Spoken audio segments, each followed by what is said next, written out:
and gentlemen, the books is in. The books are in. Yep. They in.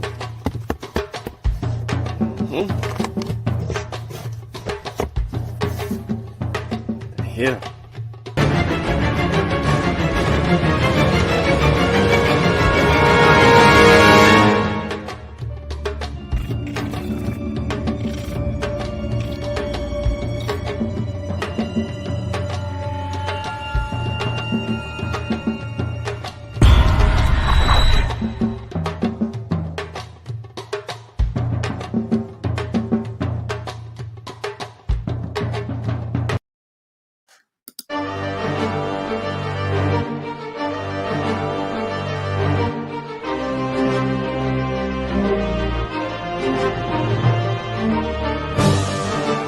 Log in to KofiPaisaTV.com and get Spears of the Mossy Volume 1 by Kofi Paisa Research Team, from Spears the Pen Volume 2 by Kofi Paisa Research Team, Spiritual Combat Volume 3 by Kofi Paisa Research Team, One Night Before Bed by Any Harek Shun Calfunny, Kalawa's Trip to the Motherland by Kofi Paisa, From Cocaine to Consciousness by Any Harek Shun Calfunny, As I Learn, We All Learn by Kofi Paisa.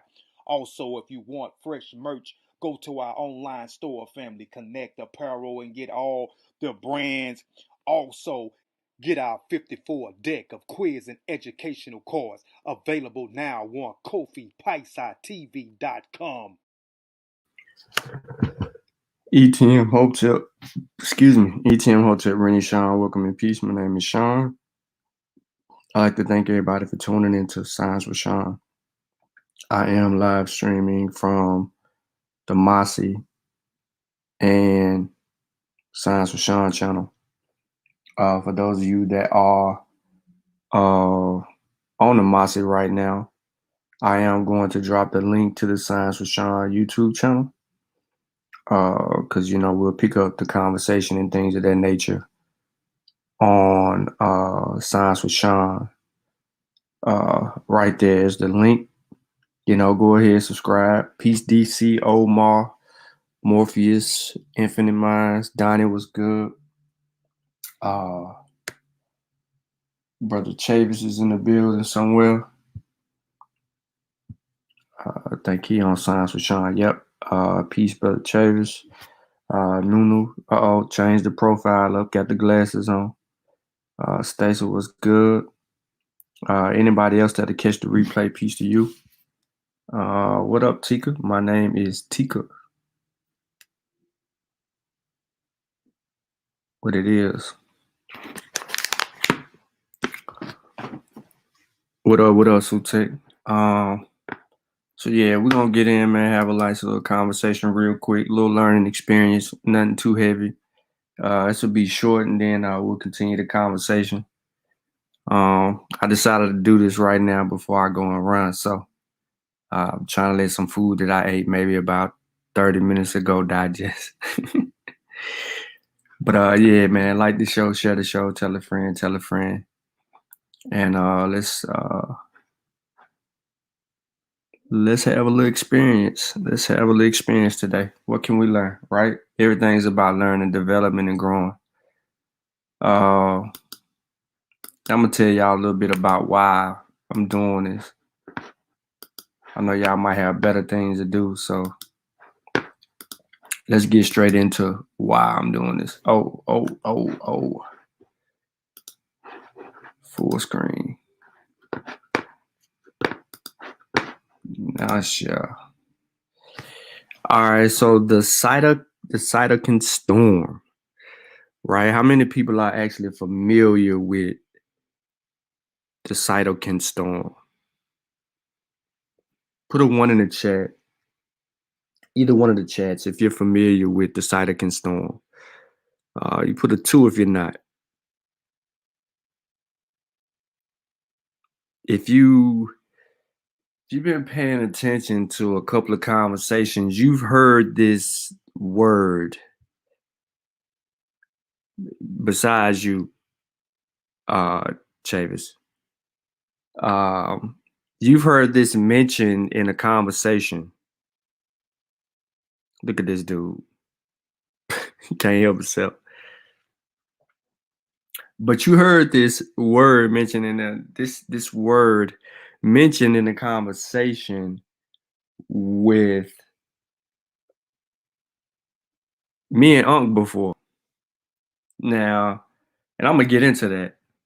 So here's our outlines, just a general outline, our intro, I misspelled hypothesis, I apologize, research questions, definitions, conclusion, sources.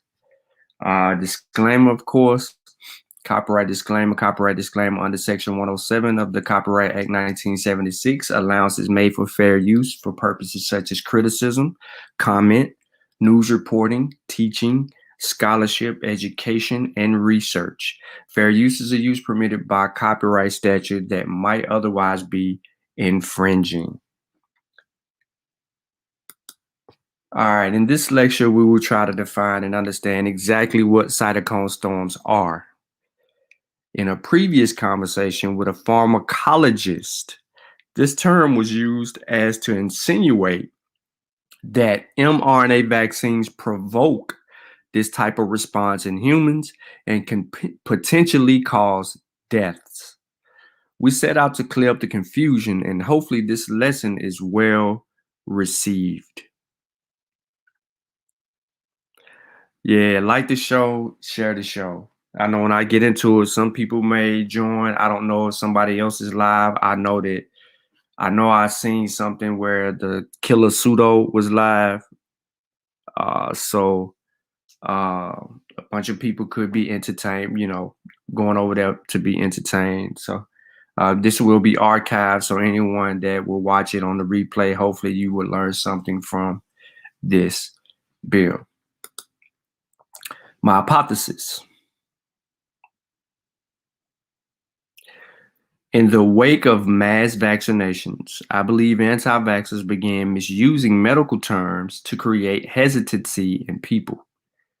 I believe one of those terms is cytokine storm. From the onset of the word, not many know what they are or what causes them, yet anti-vaxxers insinuate that they are caused by vaccines, more recently mRNA vaccines. I believe that due to our own ignorance, we have allowed for this type of misrepresentation to occur. I think that cytokine storms are caused by some type of reaction within the body. I'm basically talking about the immune system, and happen naturally without any influence of a vaccine. And to say that mRNA vaccines induce this type of reaction within the body is a bit disingenuous. It's a hypothesis. So let's scrutinize it. The lesson for today is, what are cytokine storms? Are cytokine storms caused by mRNA vaccines? Are cytokine storms normal? Is COVID-19 provoking cytokine storms?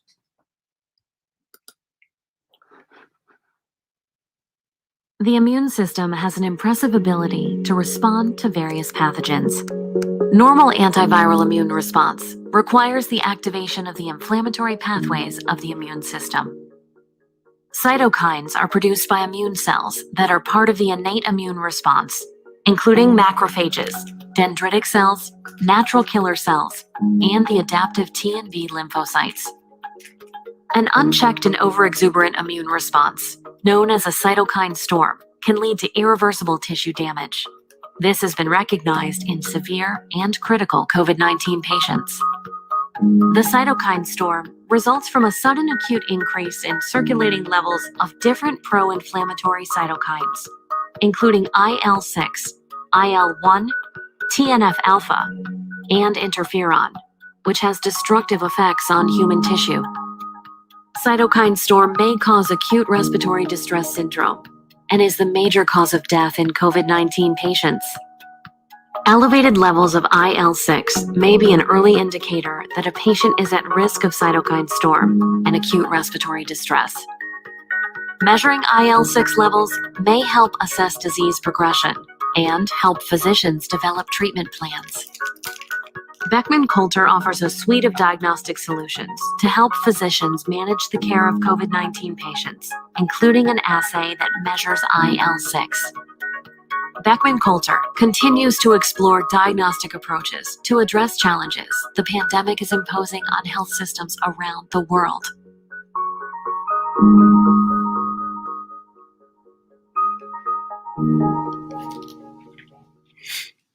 All right, so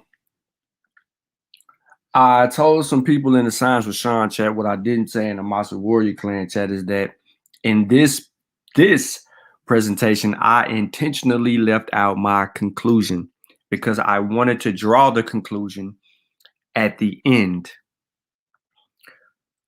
because I wanted y'all to see in real time how I'm going to let the information conclude for me. I am going to literally form my conclusion at the end of this presentation. Not pre-thought of, none of that. I'm doing it for a reason, and hopefully it's a learning experience, because I want you to remember I provided my hypothesis before anything. So let's go. Defining what cytokine storms are. Okay, let's do that. So a cytokine storm is a severe immune reaction in which the body releases too many cytokines into the blood too quickly. Okay, let's make sure we got that.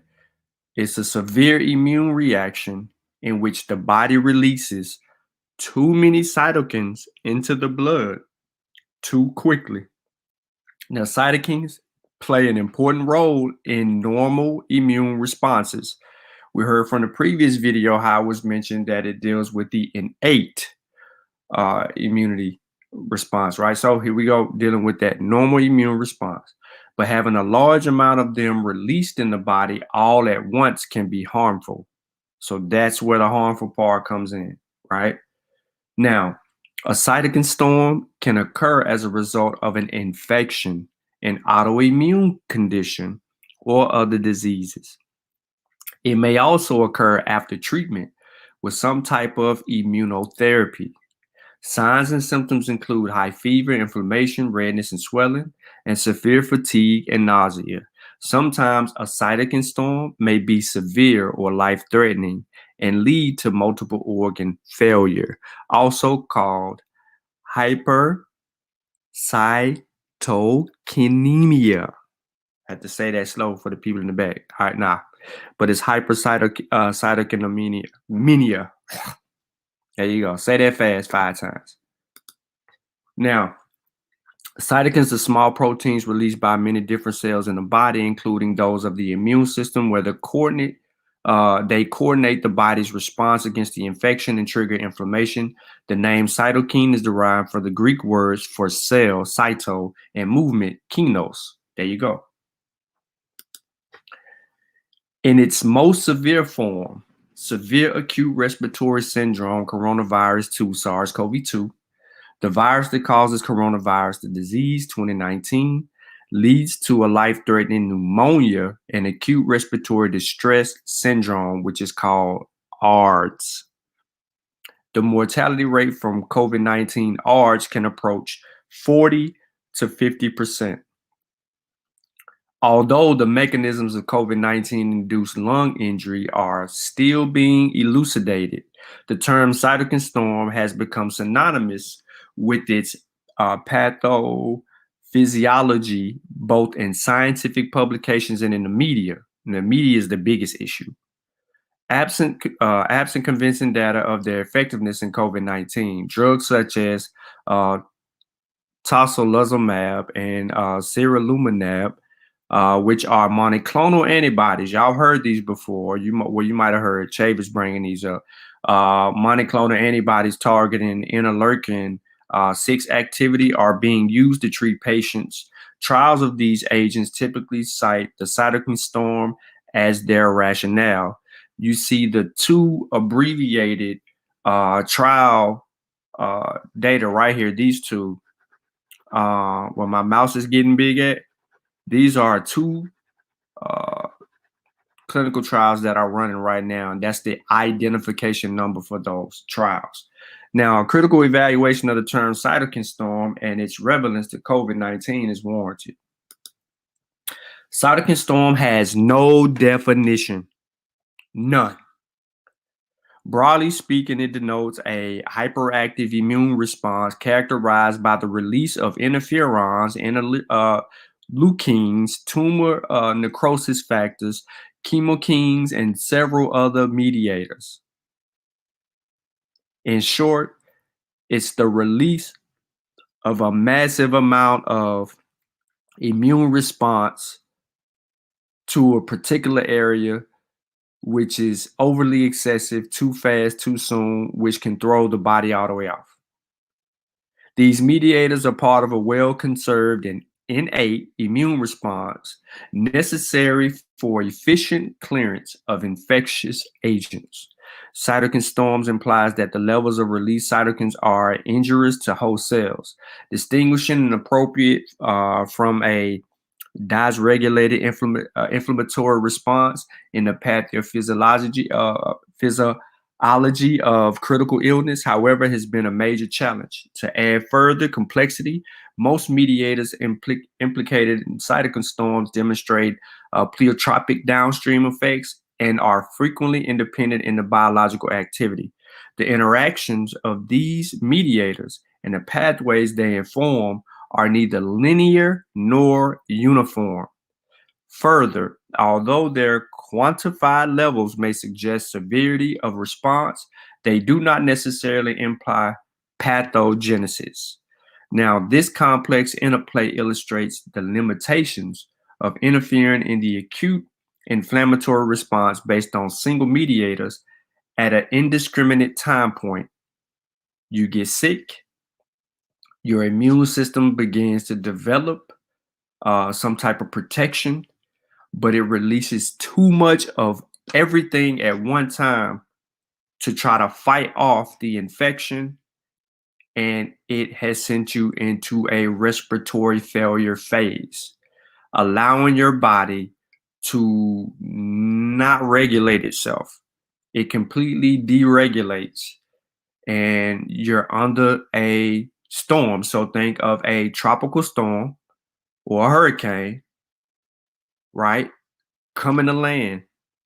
That is the cytokines being released into a target area, and it's an abundant, it's a Cat 5 in your body. The way it's responding, and it's shutting down vital organs and things of that nature because it's too much.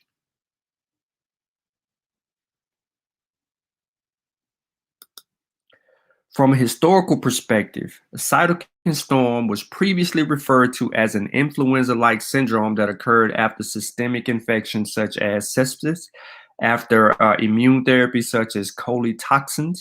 Now, this next one you may have heard of, Yersinia pestis infection, which is quote unquote the plague, has led to major pandemics, Black Death, and triggers alveolar macrophages to produce excessive amounts of cytokines, resulting in cytokine storm. An exaggerated immune response was suspected to contribute to the lethality of the 1918 and 1919 influenza pandemic.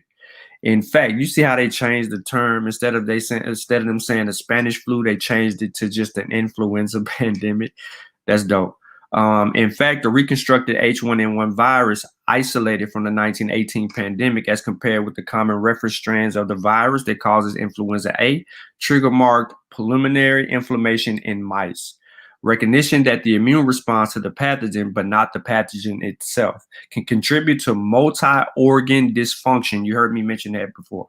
And that the similar cytokine storm syndromes could occur with no obvious infection led to the investigation of immunomodulators and cytokine-directed therapies. One of the earliest targeted therapies for abrogation of the cytokine storm was the anti-interleukin 6 receptor monoclonal antibody tocilizumab, which was developed for the treatment of idiopathic multicentric Castleman's disease in the 90s.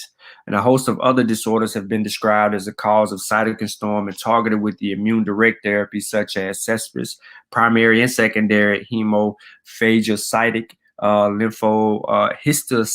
histocytosis, or HLH, and then autoinflammatory disease disorders and coronavirus 19 or COVID-19. Now, cytokine storms is an umbrella term encompassing several disorders of the immune system dysregulation characterized by constitutional symptoms, symptomatic inflammation, multi-organ dysfunction that can lead to multi-organ failure if inadequately treated. The onset and the duration of cytokine storm vary. Now, depending on the cause and the treatment administered. Although the initial drivers may differ, late-stage clinical manifestations of cytokine storm coverage and often overlap.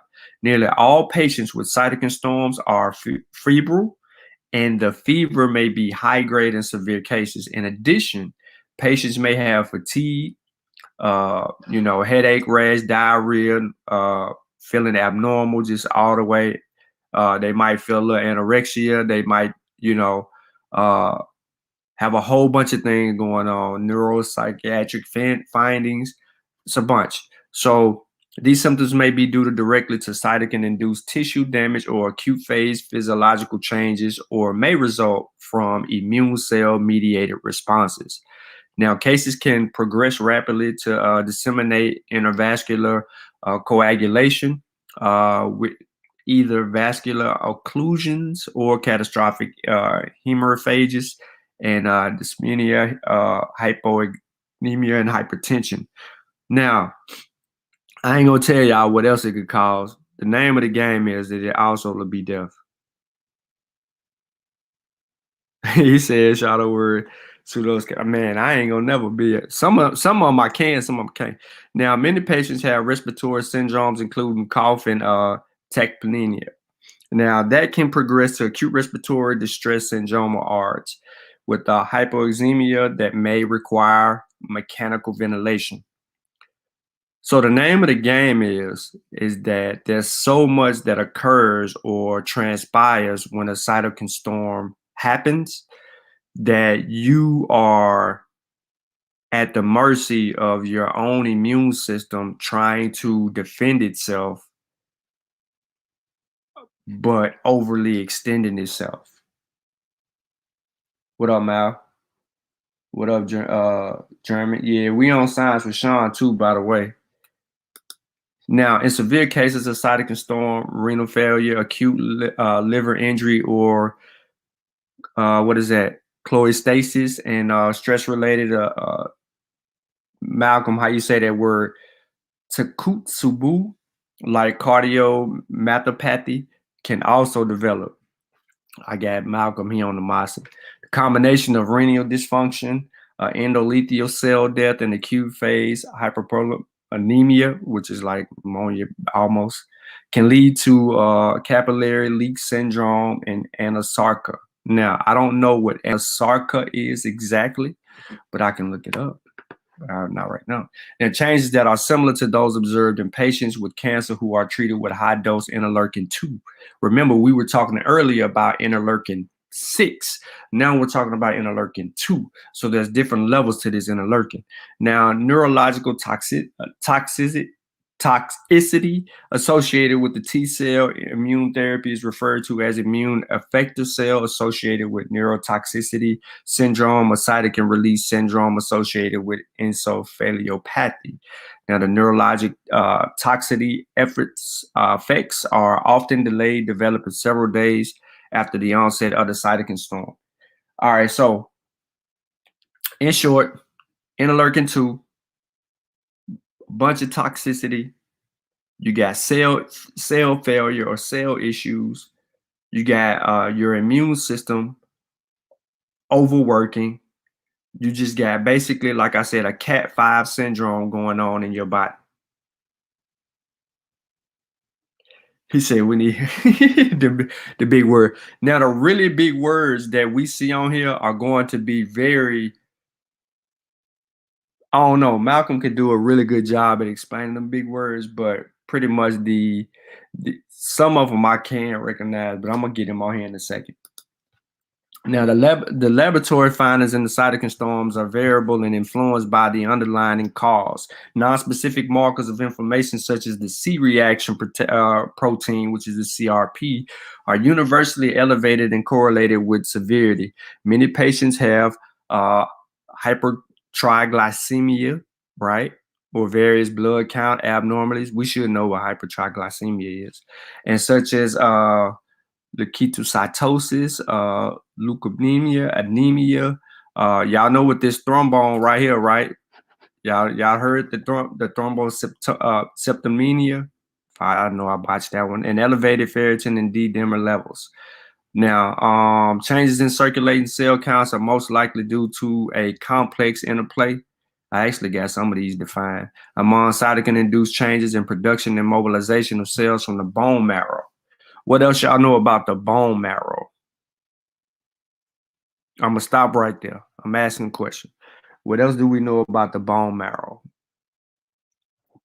What correlates or communicates in training the immune system with regards to the bone marrow, so to say? Well, all right, you ain't gonna know it. So I'm gonna say which one is more closely related to bone marrow. Okay, somebody said it in there.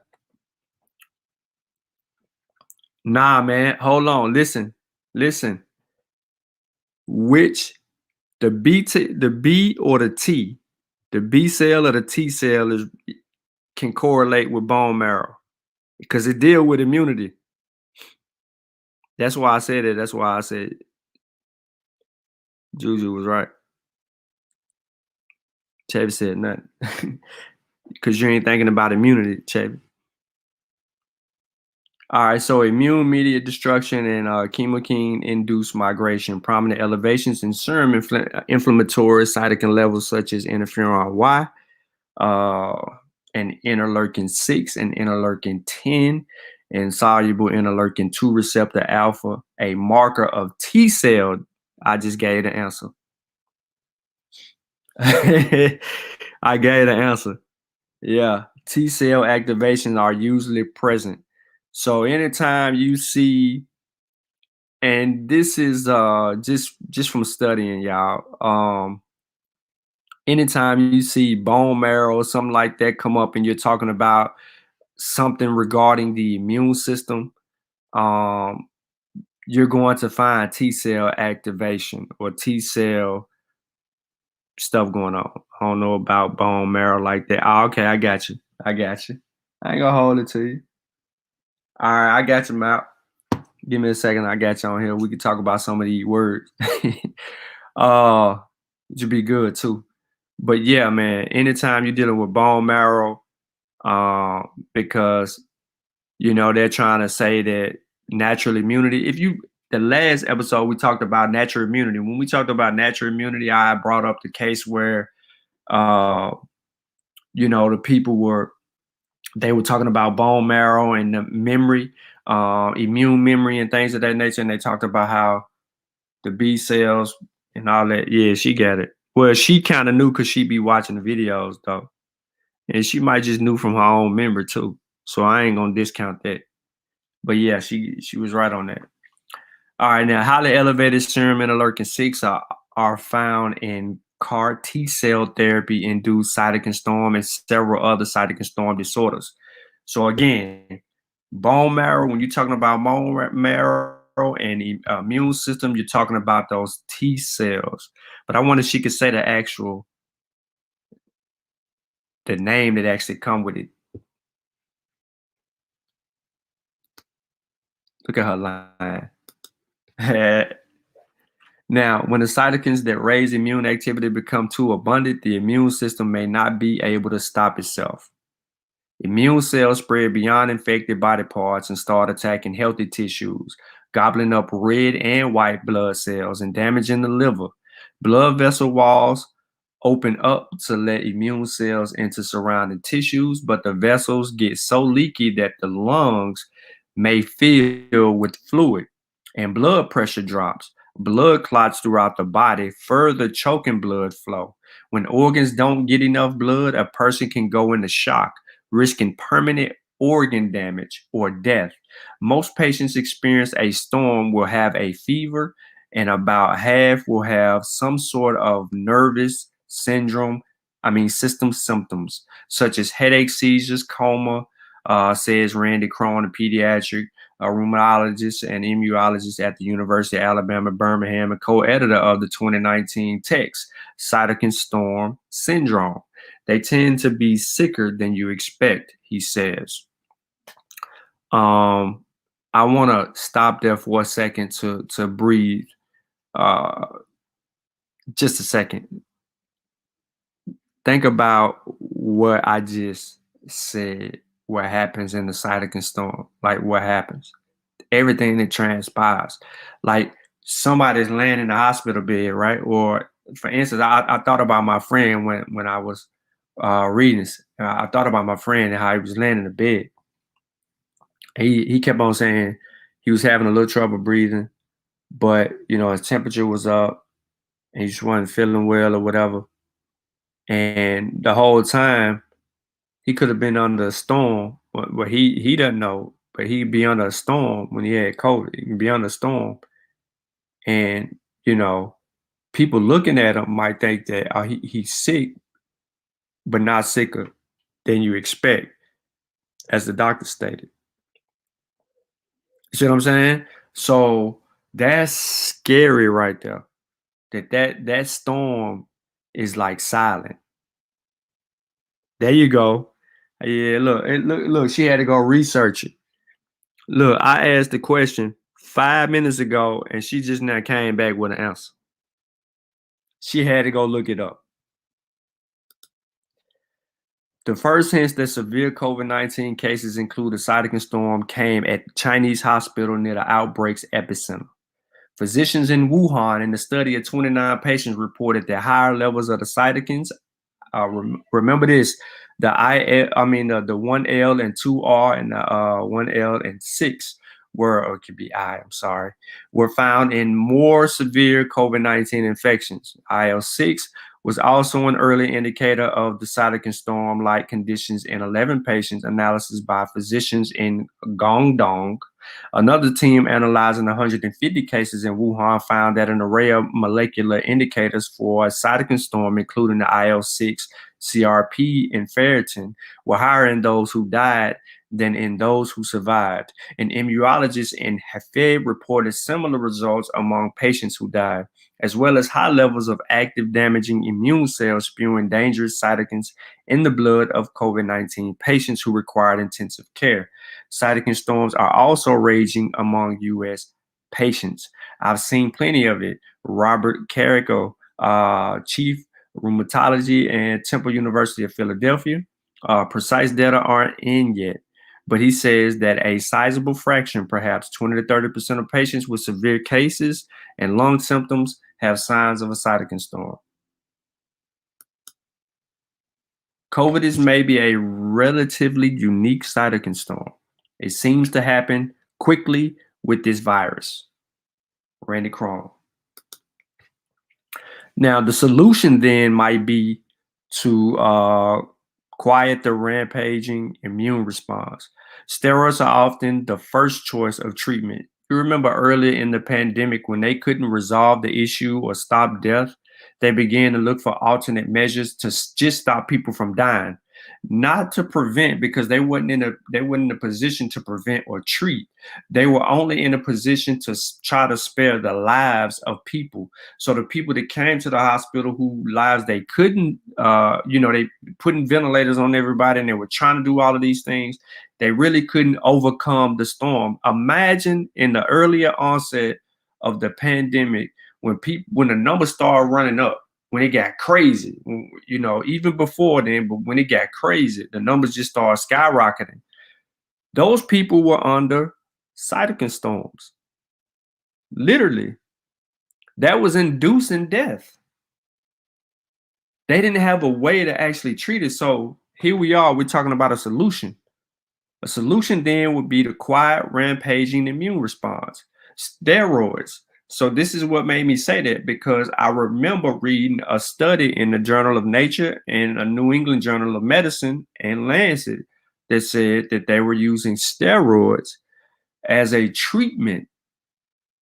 They found some success in steroids because it was preventing some deaths.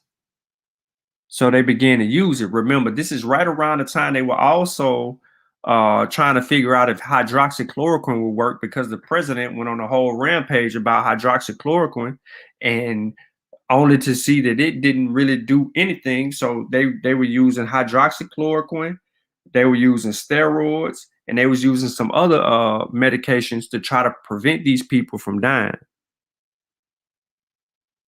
So steroids are often the first choice of treatment. They act broadly to dampen the immune system, but of course that system is needed at a lower intensity to fight invaders. In the case of COVID-19, it is yet clear that steroids are beneficial or harmful, Krohn says.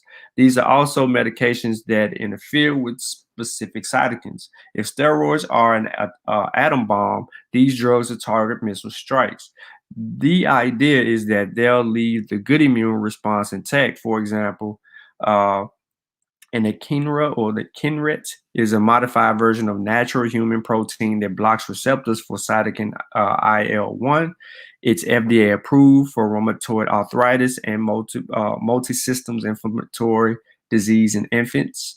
And ipilimumab, or Gamifant, an antibody that stifles the cytokine interferon gamma, is approved for people who are genetically predisposed to a cytokine storm. Now, recent research has found that a critical period of 5 to 7 days exists between the time of COVID-19 diagnosis and multiple organ dysfunction syndrome, whereas about 80% of the patients tend to improve after this window. About 20% of the patients will experience some form of pneumonia, and approximately 2% will ultimately succumb to the virus.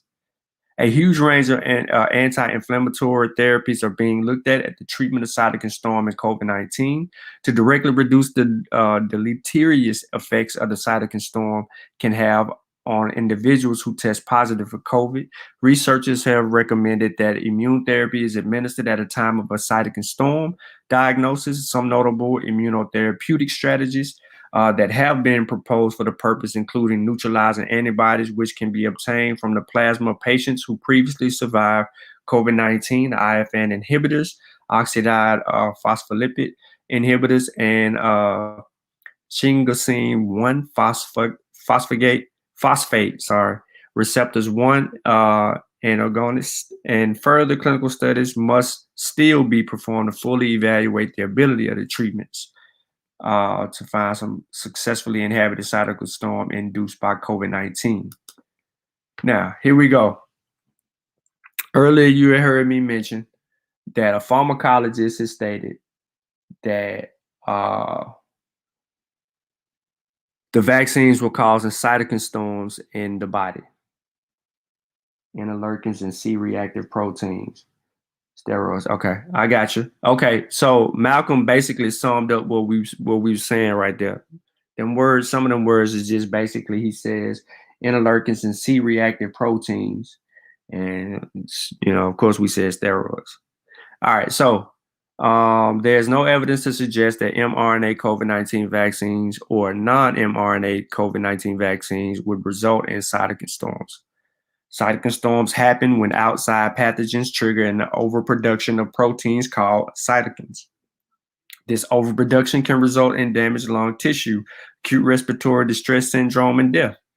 Now, we know this because we basically defined it, and then we went through further research that expound on that. So we never heard once that a vaccine induced or caused a cytokine storm. Where this comes from is crazy. Now, I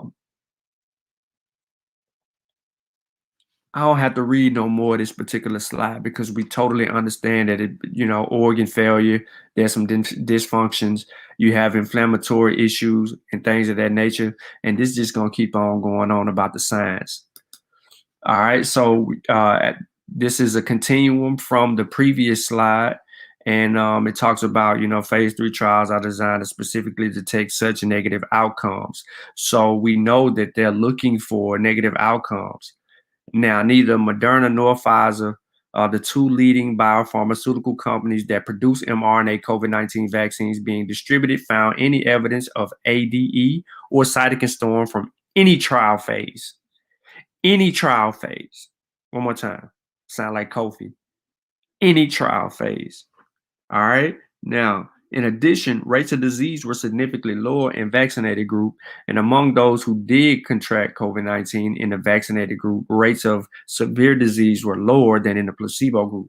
And scientists and public health professionals will continue to closely monitor vaccinated individuals to ensure that ADE and cytokine storms can be entirely ruled out as a side effect of COVID-19 vaccines. For the moment, however, there is no evidence that shows the vaccines to have such effects. Here are your sources. There's the brand. There's that.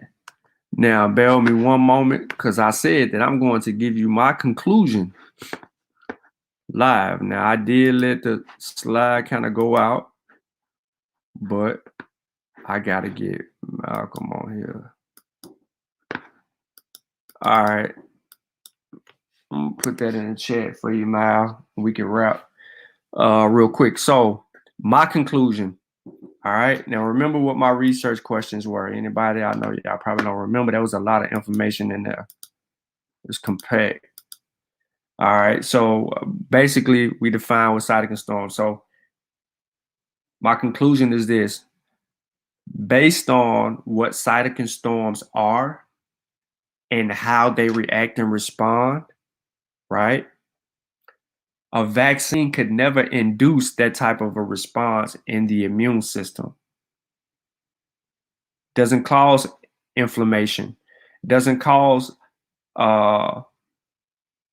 headaches. It doesn't cause some of the symptoms and things of the nature that are acquired in that. Now, let me take that back.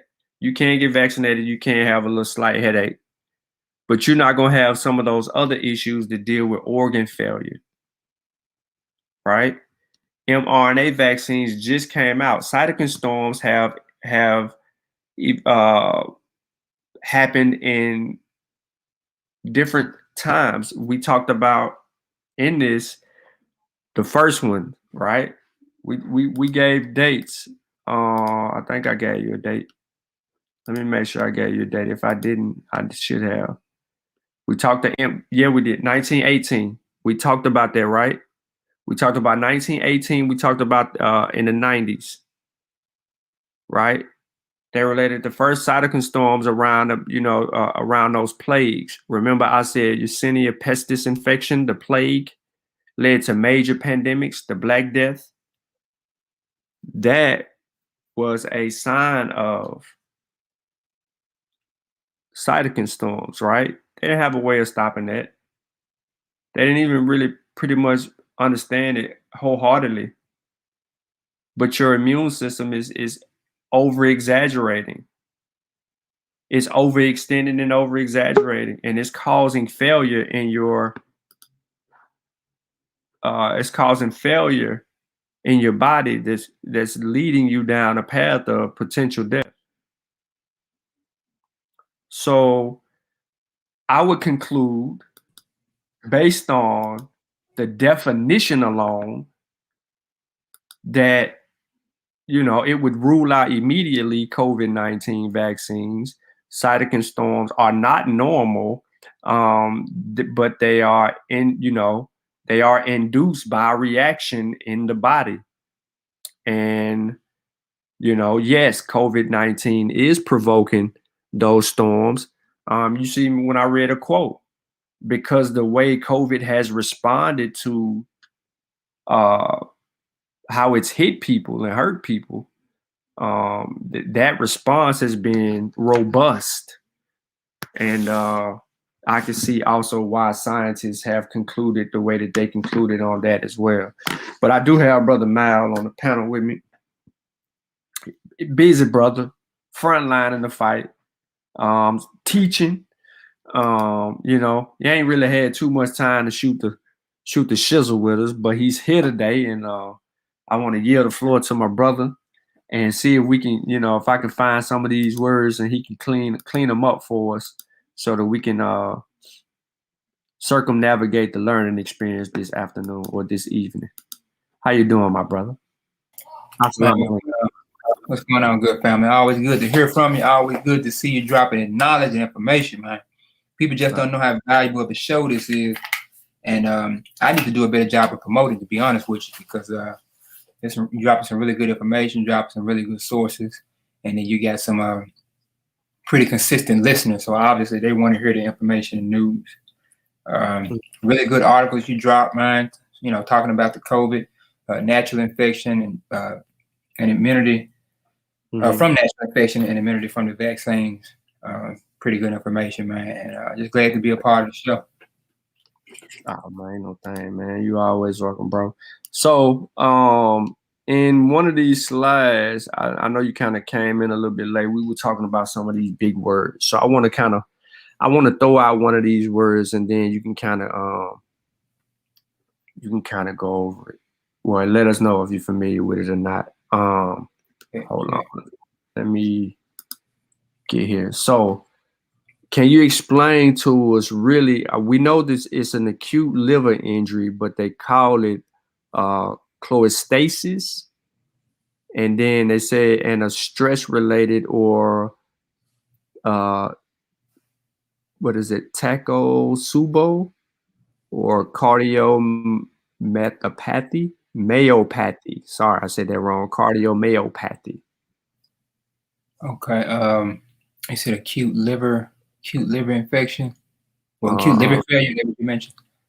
Yeah. So basically, what it sounded like you was explaining was pretty much severe sepsis, and what that meant is severe infection, and what it would eventually lead to is a small infection can sometimes turn into what they call a large infection, which will affect multiple different organs. So you can get what they call MODS or MODS, which is multiple organ dysfunction syndrome. And this is when multiple organs of the body start to fail because you were unable to fight off an infection. And this is one of the tons of reasons why COVID was extremely disastrous for anybody, healthy or unhealthy. So it just wasn't a good game to play Russian roulette with this virus and avoid getting vaccinated for whatever reason. And so, and I don't want to sound like I'm forcing anybody belief into vaccinations, but you really have to, if you don't understand infection, man, it's a real tricky thing. I mean, you could get a nail in the finger can, believe it or not, can lead to a severe infection and cause multiple issues. So stuff like your liver will start to fail. You will have fluid shift, from inside of your veins, because your blood consists of what they call plasma. And you hit the nail on the head too when you talked about the bones, because the bone is where blood is produced.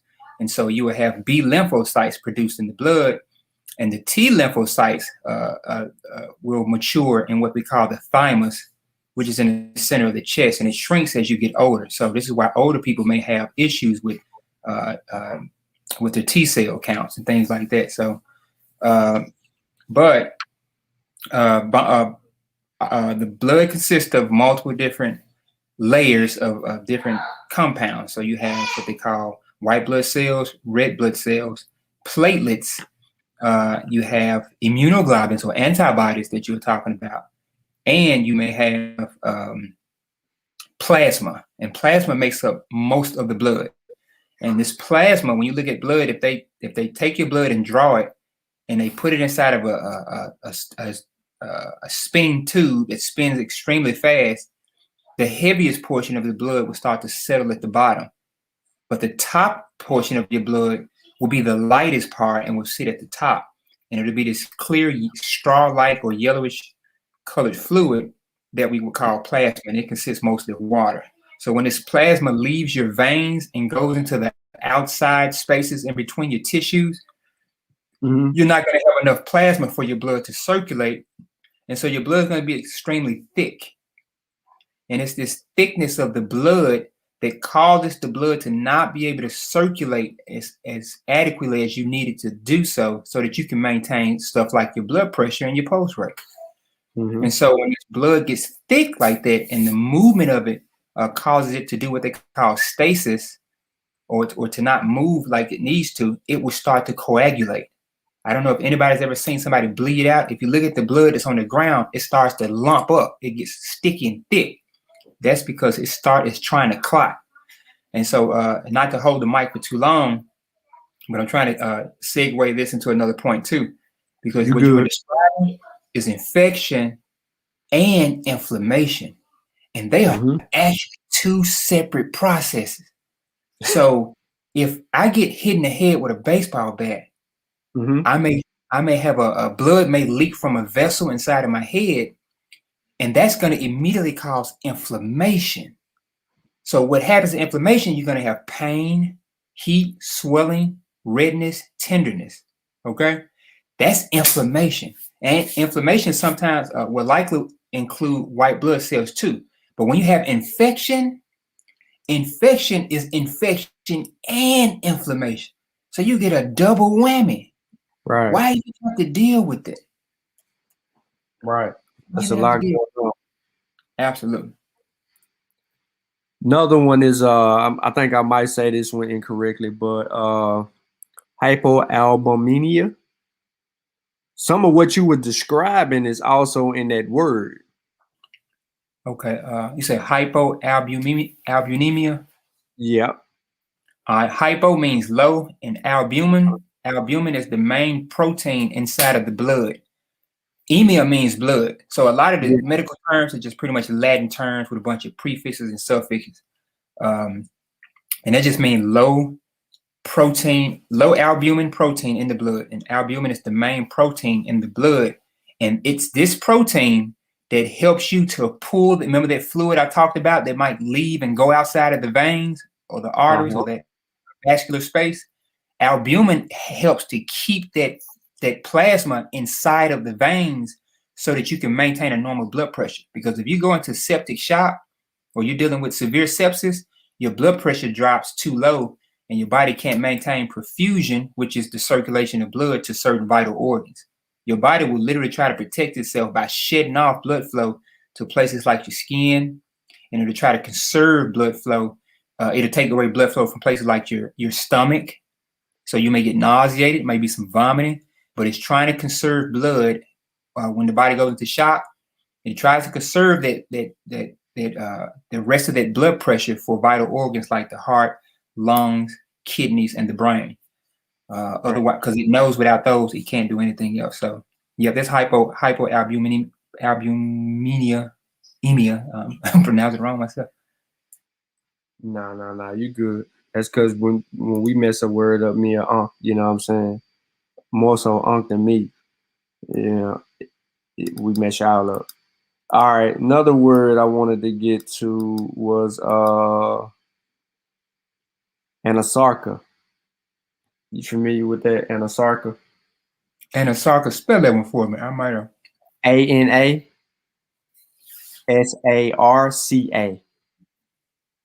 I can't say that I'm familiar with that one.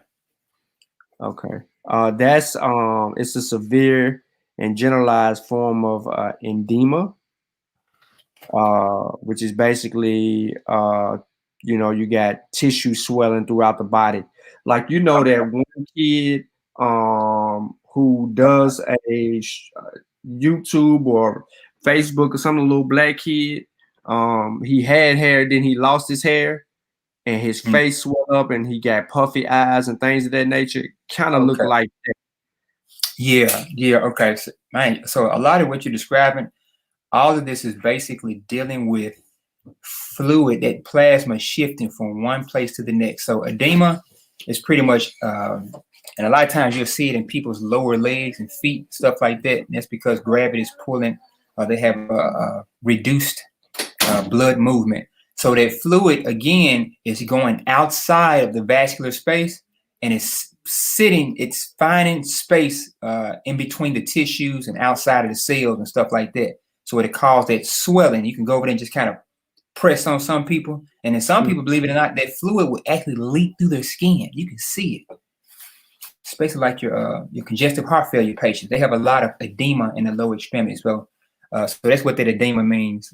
Just pretty much that vascular plasma fluid is leaking into spaces outside of where it needs to be. All right, now I know the answer to this question, and I can answer it and then give a good explanation. But you know, when you hear, you know, I always got to give you your shot first. Mm-hmm. So Terrence Lau says, by the definition of what a vaccine is and the ingredients listed by the multiple pharma companies, isn't it more of a technology and doesn't qualify as a vaccine, correct? Now, I did respond to him and say no, but I want to give it clarity. So I'm gonna let you. You want me to go or you want to go first? Oh man, either or. You know, You go. You go. Okay.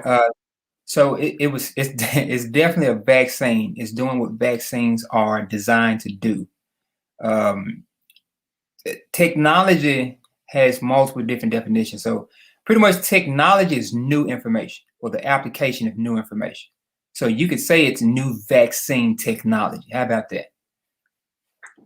Right. Yeah, that's what I was going to say. You can say the vaccine technology is advanced. It is third generation technology, right?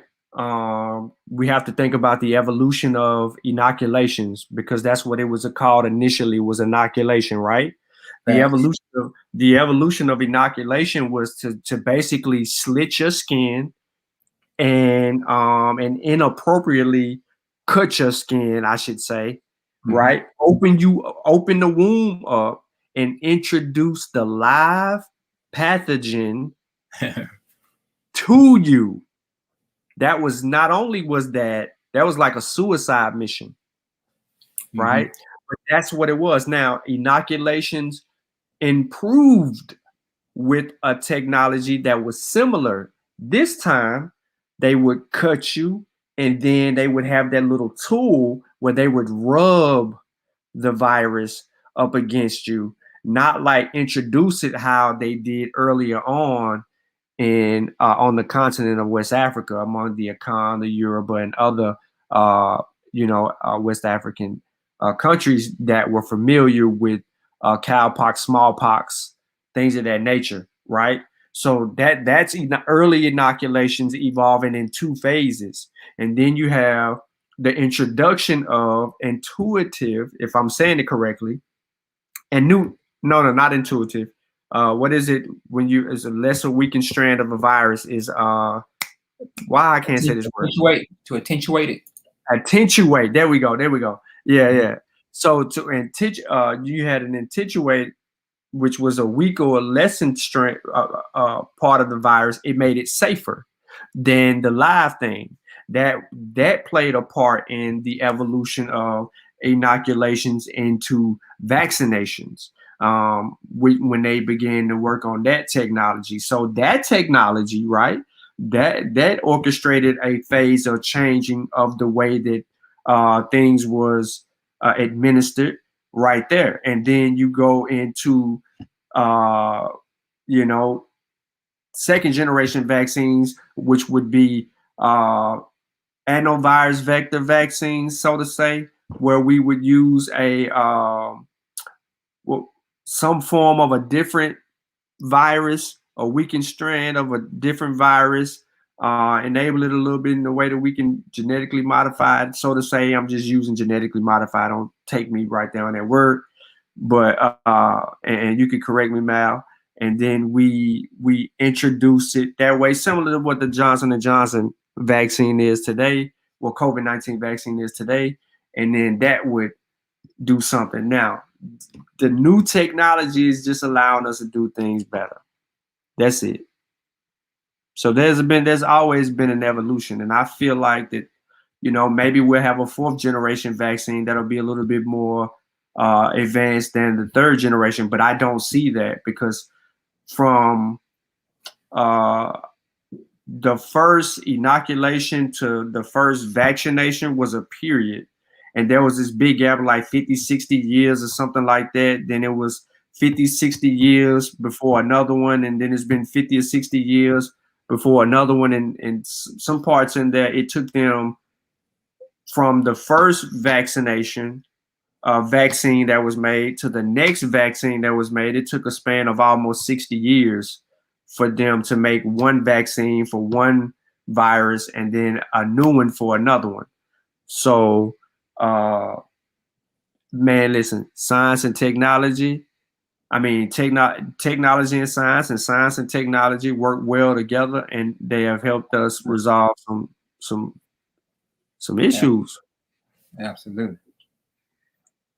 Like he said, peace on that.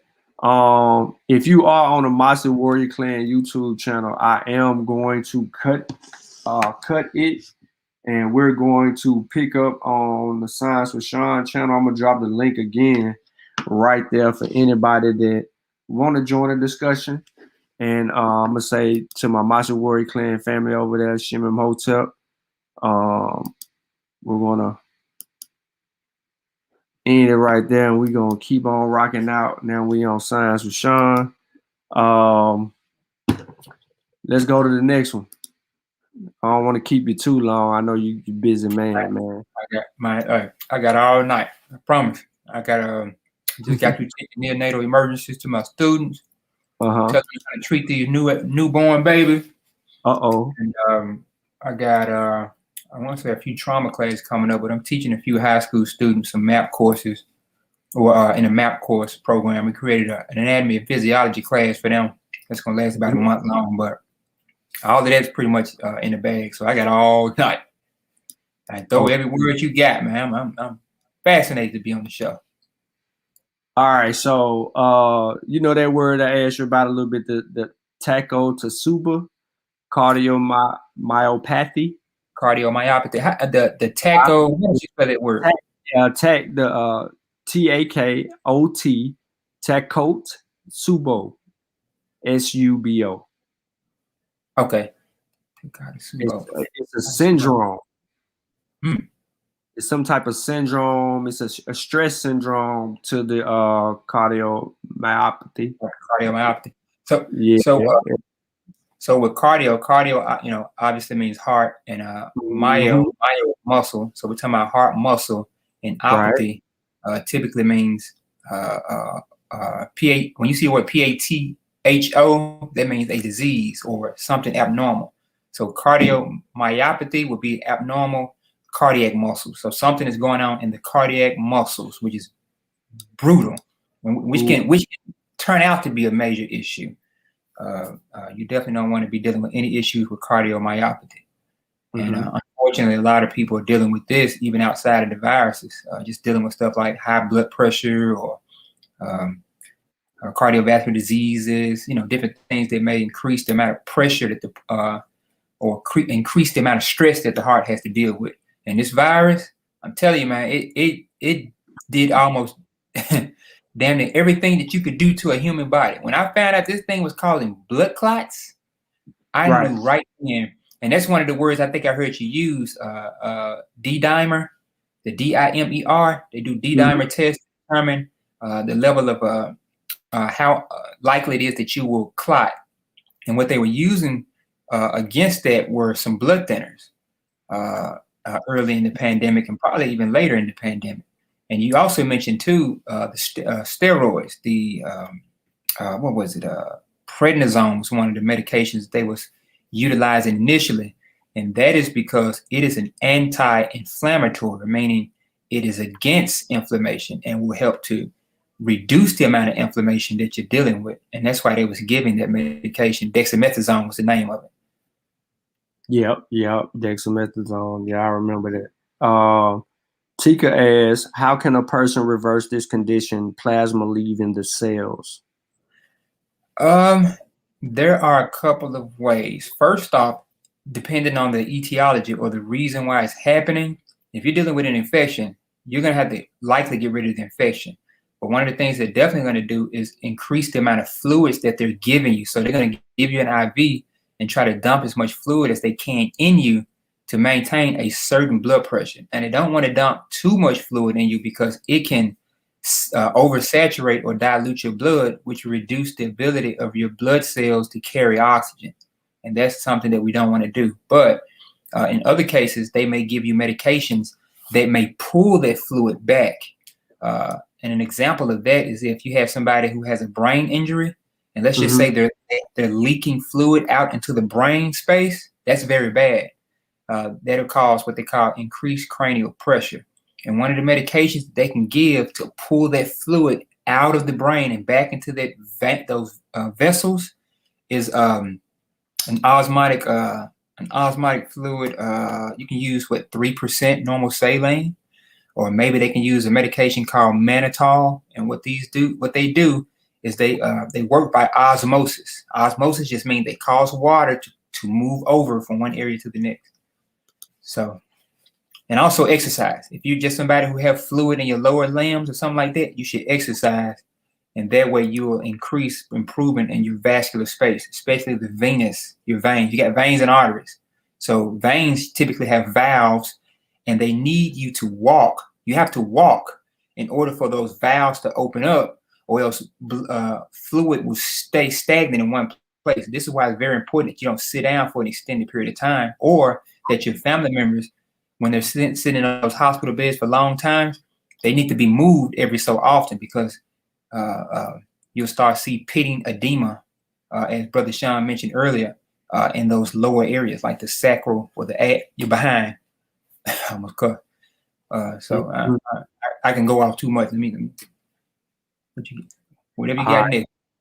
Okay, so hemophagocytic lymphohistiocytosis. Hemophagocytic. So they sound like lymphohistiocytosis. Lymphohistiocytosis. So hemophagocytic sounds like blood eaters, something in the blood it eats. Lymphocyto. You say lymphohistocyto. Histiocytosis. Histio.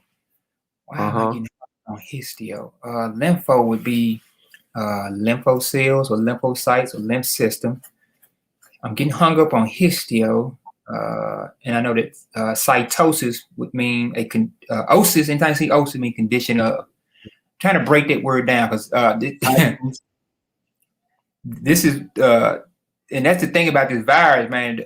When you read the material on it, believe it or not, some of the terms I had never seen before, but because I, took medical terminology, I was able to break it down and understand what region of the body they was talking about. So I was able to get a better feel for what they were talking about. So let me see if I thought I was going crazy, because I was like, man, I ain't got this dictionary. Here we go. I got my lookup, because I can just highlight the word and it'll come up on my lookup. But they're saying this it's basically a syndrome. It's uncommon hematologic disorder seen more often in children than in adults. It is a life-threatening disease, severe hyperinflammation caused by uncontrolled proliferation of activated lymphocytes and macrophages, characterized by proliferation and morphologically benign lymphocytes and macrophages that secrete high amounts of inflammatory cytokines. Yeah, that's bad juju. Yep. A severe systematic inflammatory syndrome. They go to that inflammation again. Inflammation can be troubling. Now, I don't want people to get that information mixed up with thinking that you want to take away your body's ability to maintain inflammation. You do want to be able to have inflammation unless the inflammation is killing you. So I know a lot of people talk about the mucus, and mucus actually helps in the inflammatory process. So I know a lot of our healers were saying get rid of the mucus and stuff like that, but hey, you want to be able, you want your body to be able to reach a level of inflammation, but you don't want it to get to the point where it can kill you. And that's one of the issues. That's why you don't want to catch the virus if you can help it. Take advantage of the technology. It's there. It's there. All right, here go another one. coagulopathy. Okay, so that's a coagulation disorder. Again, pathy means a disease or abnormal issue, and coagulo was coagulation. What that means is, if I was to cut you with a knife, which I would never do, bro, your body is intelligent. It will try and heal itself. The body literally, skin is literally here for multiple reasons, but one of the things that it's going to do is try to repair itself. So inside of your blood, and I know if y'all remember earlier when I discussed the contents of the blood, which included the red blood cells, white blood cells, plasma, and then I mentioned another P word called platelets. Platelets, along with white blood cells, during the inflammatory process, during inflammation, will try and repair itself. So it'll cause the blood to get, let's say at that cut site, wherever I cut you at, blood is going to come to that site. And it's going to carry these platelets with it. It's going to carry these other inflammatory markers and try to patch that up. So it's going to create a clot. And this clot will kind of be bubblegum-like. And so portions of it will weaken over time, and you'll have a scar right there. But that's because the platelets came to the rescue. Now, if you have coagulopathy, that means you have a clotting problem. Okay. You don't want clots forming unless you're trying to patch up portions of your skin or the inside of your body where there may be a leaking blood vessel. But because of these cytokine storms and all of this inflammation that was going on, you had excessive, abnormal amount of clots being formed, which can cause blockages in blood vessels and reduce blood flow to major areas. In fact, you mentioned another word called disseminated intravascular coagulation. If you're using all of your clotting mechanism up, this means that if you was to bleed anywhere else, you will not have enough clot to stop platelets or clotting factors to stop you from bleeding. You will bleed to death. And disseminated intravascular coagulation, or DIC, is another coagulopathy, and it will cause you to bleed out of your ears, eyes, every hole you got, your butthole, your pee hole. You do not want these problems. So now that you kind of like broke that down in a sense to where I'm reading the article, and you know what I mean? I'm reading it and then I'm looking up certain words, and then I'm like, all right, I'm gonna bypass these words. This just telling me there's a whole bunch of this and that going on in the body. But when we slow it all the way down, right, and we can have a conversation about it, and it's not just me just trying to read and do, you know what I'm saying? Like sitting here and trying to do it all in my head. Like if I'm just talking to somebody, we building on it, and we can walk through the process. So now that you're saying that, and we're talking about COVID-19, and we're talking about the potential risk of cytokine storms that don't have nothing to do with the vaccine, but there's relief from the vaccine that can help us with dealing with issues like this, preventing issues like this, right? But the unvaccinated to potentially have a cytokine storm, this thing is driving organ failure, which we knew. We talked about that, right? We talked about COVID lungs, COVID heart, COVID liver. We knew that, but we didn't go to the extent of saying that this thing can also cause a clotting disorder and multiple blood issues, so to say. Because every big word that we've been looking up has went right back to the blood flow. Yeah. And what we do. And I was telling people early in the pandemic, one of my sister-in-laws, who's also a nurse. I have two sister-in-laws who are nurses, and one of them had severe COVID. And I mean, she's 33 years old, fairly healthy. I think the only issue that she had no medical issue that she was taking medication for. And my brother, my brother was like, I called and check on it because at this time, brothers like me, you, and the rest of the team was kind of studying the effects of SARS-CoV and kind of keeping up with the pandemic, like from day one. You know what I mean? Like reading the journals, following the science, and so because I was, kind of a pretty big researcher on it, I call and check on her, and I'd be like, "Hey, how's she doing?" So about 5-7 days later, he told me that she was still kind of down. And I said, "Wait a minute, this virus don't normally do that." I said, well, what are her signs and symptoms? Like, man, she's saying her back hurting, chest pain, yada yada yada. I said, bro, you need to take her to the hospital. So now the paramedic in me is like, okay, she sounds like she need to go to the ER. Mm-hmm.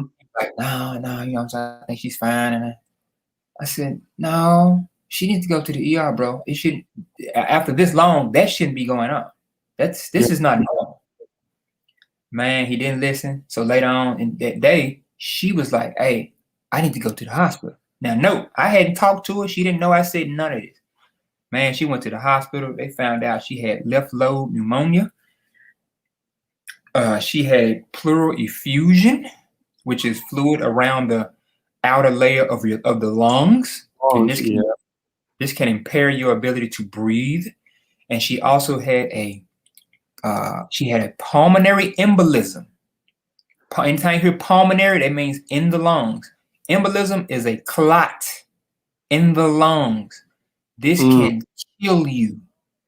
Let me explain. Let me put it like this: a clot in the brain causes strokes. A clot in the heart causes heart attacks. A clot in the lungs causes a pulmonary embolism. You'll hear them call it a PE. And a person can literally die right in front of you with either of the three. This is what coronavirus was doing to people. And people were out there saying it didn't exist. Man. Like these people didn't have blood tests to test to see if inflammation was even going on in your body. That's what the CRP was, the C-reactive protein. Okay, yeah. Yep. The interleukin 6, interleukin 8, 2, 7, 8. They call it that's the IL. When you see the letters IL, they're talking about the interleukins, and it's multiple of those. And then it's multiple different cytokines. There was also the bradykinin storm, or the kinin storm, that they were talking about as well. And they was thinking it for a minute. Well, maybe it isn't the cytokine storm. Maybe it's the kinin storm. And then they kind of came back to the cytokine. And like you mentioned, cyto just means cell, and kin just means movement or kinetic. Kinetic means to move. I wanna reread. Let me put it on the screen. I want to reread this slide because I don't think that, I don't know if people felt me on this, but I want to slide 16. So it says, when the cytokines that raise immune activity become too abundant, the immune system may not be able to stop itself. Immune cells spread beyond infected body parts and start attacking healthy tissue, gobbling up your red and white blood cells and damaging your liver. Blood vessel walls open up to let immune cells into surrounding tissues, but the vessels get so leaky that the lungs may fill with fluid and blood pressure drops. Stop right there. Stop, yeah. Man, I don't mean to cut you off. That's exactly what I was talking about. Mm-hmm. That is fluid leaking out of the blood vessels, and they're telling you about it going into the lungs. Now, if your lungs got fluid not inside of the blood vessels, but instead is inside of that outer tissue, or inside of what we call these little balloon-like clusters or grape-like clusters in your lungs called alveoli, this is where the body exchanges carbon dioxide for oxygen. So when you breathe in, you're pulling oxygen in, and when you breathe out, you're breathing carbon dioxide out. Gas exchange happens right there at this space in the lungs called alveoli. And when that fluid leaks from out of those blood vessels, it leaks right into these little bitty sacs called alveoli, and it stops you from being able to make that gas exchange. This is why they have trouble breathing. And that blood and that fluid leaving that vascular space, or your veins and arteries, causes your blood pressure to drop. Blood pressure drop, you go into what we call shock. A lot of people that aren't medically savvy used to think that shock meant that somebody saw something and they was extremely in disbelief. No, shock is when your blood pressure drops to below a level where your body cannot maintain pressure and perfusion to vital organs. This is exactly what it's saying. Crazy. And then it says, okay, here we go. Blood clots throughout the body, further choking blood flow. When organs don't get enough blood, a person can go into shock, like you just said, risking permanent organ damage or death. Most patients experiencing a storm will have a fever, and about half will have some sort of nervous system syndrome, such as headaches, seizures, and comas. This is that right there in itself, the potential threat of all of those things. Bad problem, man. Bad problem. This thing is causing respiratory issues, causing cardiovascular issues, causing liver or hepatic issues. It's causing coagulation issues, blood disorders, severe sepsis from severe cytokine storms or severe inflammation. I mean, it's just not nothing to play with. Nothing to play with, man. Yeah, man. So let me share that real quick. I wanted to just get back to that because it's basically saying everything. Yeah. You can drown with no water. That's absolute fact. But so I really did this because the conversation that we had on what's that brother's name? Vince. We had that show with those pharmacologists, and he kept bringing up like ribosomal misreads, and then he said vaccines causing cytokine storms. You know, that's where I initially heard it first, and I was like, no, they don't even. You know, I don't have to be in that field to know that don't sound right. So then I looked it up, and then I kind of laid off of it. Pseudos wasn't running rampant with the cytokine storm stuff. So I really did. I some like debunking that. I sat on that. You feel me? I sat on the fact check for that. So I was like, you know what, man? I sat on this too long because I'm sitting here. I'm working on the book, right? And I'm trying to get the book together, and I'm trying to get one book edited up so I can get it ready. And then I got the what SARS-CoV-2 book. I got it going, and I was like, am I going to put this in there or am I going to leave it out? And it was one of the things that I just didn't get into because nobody really brought it to the attention. And I was at that chapter where I was going to deal with some of the myths and regarding the pandemic, and I was going to deal with that, but nobody really brought it up. So I was like, you know what, man, let me just put something together. It's a good learning experience for everybody. Man, that's good stuff, man. Putting together a good book, brother. Y'all always doing the work. And that shit is needed in our community. I'm telling you. This show, it just quite frankly, man, should be viral, man. But we don't want to hear this kind of stuff. You know what I'm saying? A lot of us. This is the boring stuff. Not my words, but it's the education, man. It can get us a long way. A lot of people just now really knowing how viruses function, and I don't even think they really know that. Right. And then we're stuck with the notion of when this leaked from a lab. So it had to exist before it got to a lab. It just went there. Or then they say, well, they made it in a lab. Now we back to that. When we deal with the ACE binding or the H2 receptor, the ACE2 is telling us that this is not man-made. It's literally telling us, the science, the data is telling us, the demonstration of the H2 is telling us we cannot modify something to bind like this. Why would you say that? This is natural. I know there's a lot of talk about the furin cleavage site, and people talking about the CGG. CGG is in it twice, and virologists like So what are you talking about? You know, MERS had the cured cleavage site. Like, you know, viruses replicate. And I've listened to you guys, man, Vincent Racaniello and the team, and they're kind of breaking this stuff down. Like, we passed this. How y'all bring this back up? You know. Mm-hmm.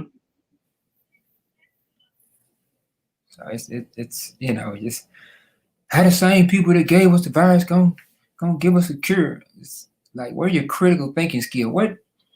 To what benefit would it have been to intentionally try to harm people in this matter? Like, who gained what in this scenario? Oh, we killed 2 million people. They could have did that with an atomic bomb. And then we could get rid of 2 million people. They didn't want to shut down countries and continents and business like that just to get a virus out to people they could have took out with bad pizza. Hell, hypertension and diabetes taking us out. But I will say that you know, a lot of people started, all of a sudden became armchair virologists and armchair doctors, and somehow they knew, and it was all of a sudden straight A student, when in reality, man, when nobody studying this bacteria and virus and stuff in school. You know what I'm saying? Like, and they thought it was a new science. Like, no. Some people thought that the mask mandate was a Fauci rule. You know, like, mask hasn't been worn for hundreds of years. Like, that wasn't a new science. It was frustrating. It was frustrating, man. Yep. Let me see. I'm trying to see what else I got here. But man, that's it for the words, but I sure appreciate you hopping on though, man. I needed to, you know, get through some of that stuff. I'm going to I think I'm going to deal with, let me look and see what this one is. I gotta redo something that I did. Yeah. Here you go. So I'm gonna redo a presentation that I did that YouTube took off, and that's the one where I think this one up there. I gotta check it again, but what in the world is a coronavirus? Oh yeah, because Signet, nah, that one's still up. I gotta find the one that they took down. They took down another one. That ain't the one that they took. The social media scientists. Oh, the skipping steps. I got to do that one again. So I still got that one sitting in the chamber. I'm going to do that one again because that one's got some stuff in there. But I'm only going to do that on Science with Sean channel because they struck it last time on the Mossy because the way that I think that it was titled. When I redid the other video, it wasn't dinged. So it had something to do with the title of the video. But I'm just trying to keep some of the stuff off the Mossy so we can get back and overload on culture. I am going to have something regarding the Mandingo in West Africa. And, you know, y'all can look out for that. Get into the cultural perspective. And I'm going to keep it short. It's not going to be a long, drawn out one. That's going to be on the Mossy. Kofi in 2 days will be doing, I think, his book release. Make sure that y'all join. It's going to be on Zoom and it's going to be on the Pseudo Killers. And it's going to be a huge panel on there, you know, some entertainment and all of that stuff. So look forward for that. Look forward to, you know, the beautiful lessons of Kimoyo. I got some questions for Kofi about his book that many of you may not have about his book, and you know, I want to address them with this brother on the panel when we go live. So yeah, I got some questions because he got pictures of, from what I've seen, he got pictures of Saw, Black Panther, you know what I'm saying? But he ain't got no pictures of none of the research team, you know. So I got questions, and then you know, we're gonna talk about his book a little bit, and then I'm gonna challenge him a little bit, and see if we can have some fun with that, man. But yeah, you know, Mal, I'm over here sitting here, man, with this heat up under my desk. Oh man.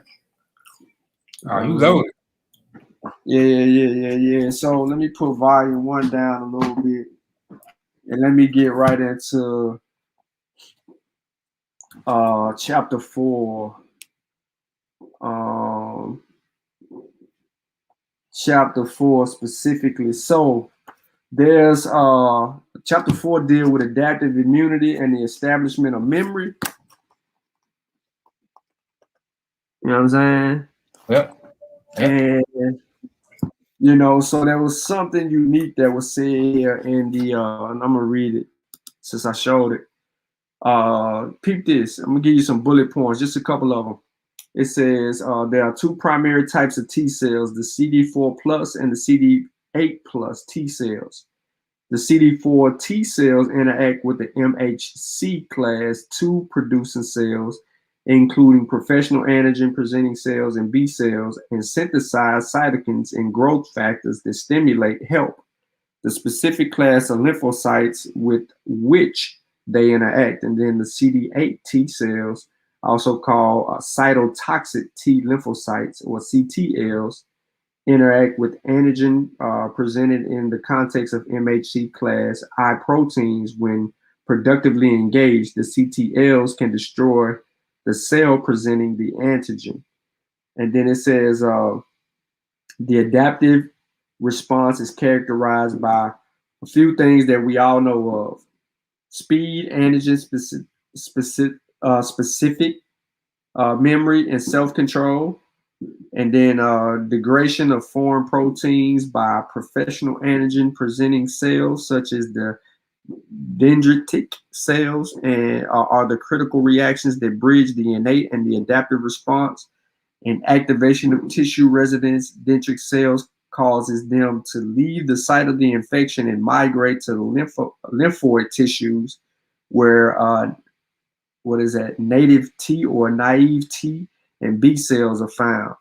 So on that last one, when he says the dendritic cells, what is that referring to specifically off the top of your head? All right, come on, baby. You gotta get that in there. Dendritic cells are a portion of the immune system that kind of bridge the gap between, if I remember correctly, the innate immunity and adaptive immunity. I think that is correct. I think I said that correctly, rather. So they kind of like bridge the gap between certain biochemical reactions that go right into the adaptive immune system. Because remember, you got the innate and you got the adaptive. So innate is stuff like your skin, mucus, digestive system, tears, kind of your first line of defense. And even sometimes your gut, which your gut does house bacteria that to my knowledge, don't necessarily fight off the infection, but it blocks the virus from really sitting in there in many cases. As if your gut health is pretty good. But gut health won't always get it.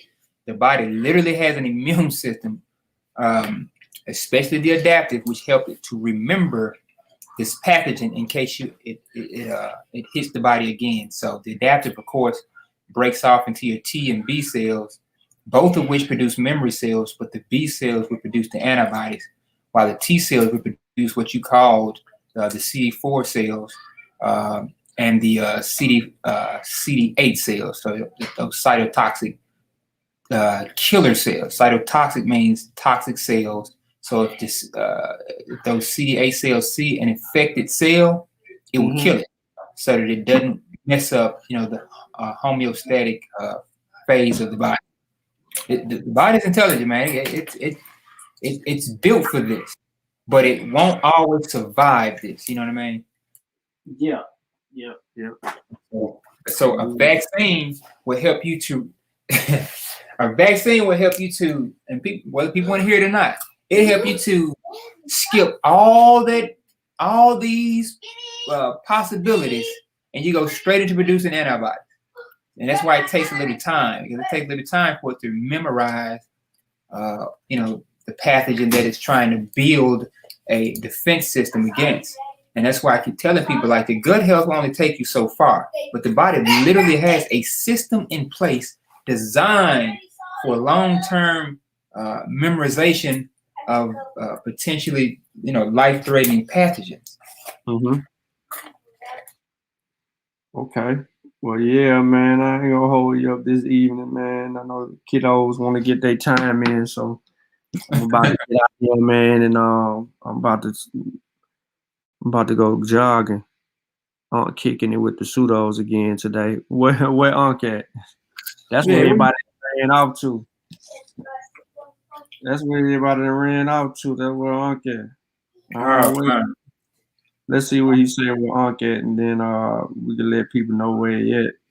Did that way. Yeah, I saw him on a brother's show last night, I think. I was in the chat trying to give him trying to be a support to him. Because he was in the, oh my goodness. Man, it was awful, man. Man, he on Killer Pre-Show again?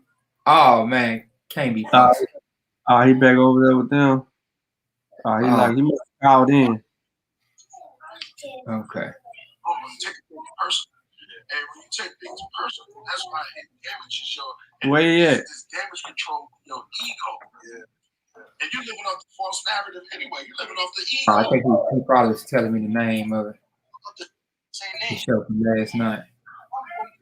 Yeah, I see. Well, I seen him on there. They got drones, they got robots, they got software. I see his image up there. Okay.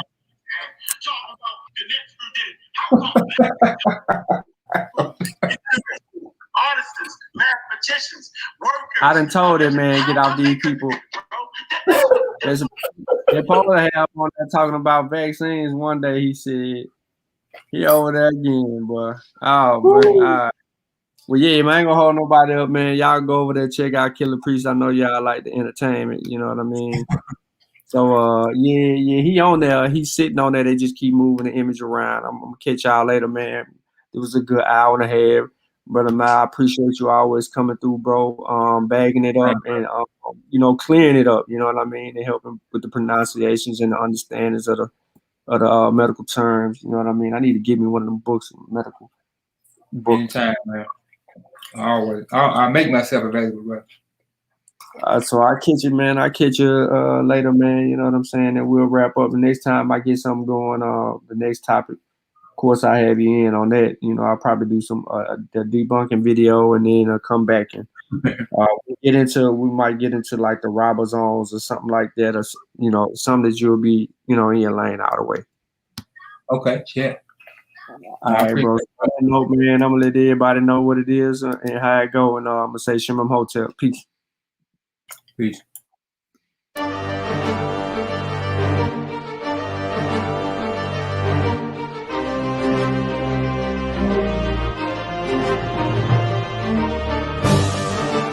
Log in to KofiPaisaTV.com and get Spears of the Mossy Volume 1 by Kofi Paisa Research Team, from Spears the Pen Volume 2 by Kofi Paisa Research Team, Spiritual Combat Volume 3 by Kofi Paisa Research Team, One Night Before Bed by Any Haret Shun Calfunny, Kalawa's Trip to the Motherland by Kofi Paisa, From Cocaine to Consciousness by Any Haret Shun Calfunny, As I Learned, We All Learn by Kofi Paisa.